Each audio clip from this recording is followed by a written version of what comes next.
Ansin tajaajila harmee badeen fuulli kee na jala harmee badeen fuulli kee na jala mana kee dhufee ansin tajaajila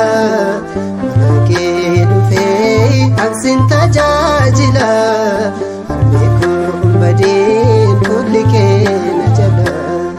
harmee badeen fuulli kee na jala.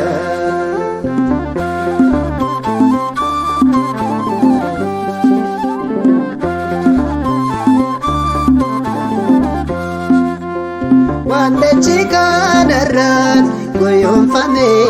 akkamiin siin isaa weedduu galaataatiin yoon si faarsu garaan koo naachisa si fayyamameera dhaloonni hunduu maqaa kee faarsu sidha Maariyaami Waaqayyoottis kan nama araarsu shakkiin maadoo fedhe ragaa baay'ee jira seenaa hundee hin qabne Maariyaan si bira shakkiin maadoo fedhe ragaa baay'ee jira seenaa hundee hin qabne Maariyaan si bira mana kee dhufee ansin tajaajila mana kee dhufee ansin tajaajila harmee badeen fuulli kee na jala harmee badeen fuulli kee na jala.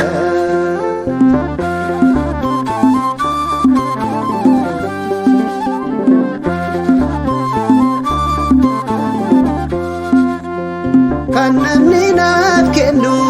hinnaafudha garaa kootti hin bu'u beela'us dheebodhus harmee kiyya ansin qabaandu hanquu jireenya koo kadhaa naqne hedduuman fakkaadha icciitii garaa koo yoo si malee eenyuttanii madda cina koo naaf gorii ansiif jira jedhii hidhata jaabinaan mudhii koo naaf fedhee cina koo naaf gorii ansiif jira jedhii hidhata jaabinaan mudhii koo naaf fedhee mana kee dhufee ansin tajaajila mana kee dhufee ansin tajaajila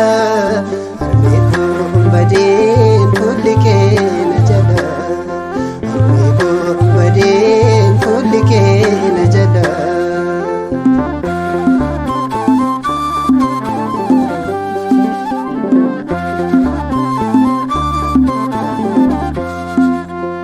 Waa'eemti koo kuni maaliif ta'e nagaa bishaan keessa firaaf ollaan qabu Maariyaami ansittan odeessa akka odeessaan miti hundaaf tole ati dhalaachuun kee homaa hin barbaadu narraan siqiin giiftii ayyaanni kee anoo sittaannisa dhimma koo Maariyaami waada araara kee mana kootti argame anoo si faannisa dhimma koo Maariyaami waada araara kee godoo kootti argame mana kee dhufee ansin tajaajila mana kee dhufee ansin tajaajila harmee koo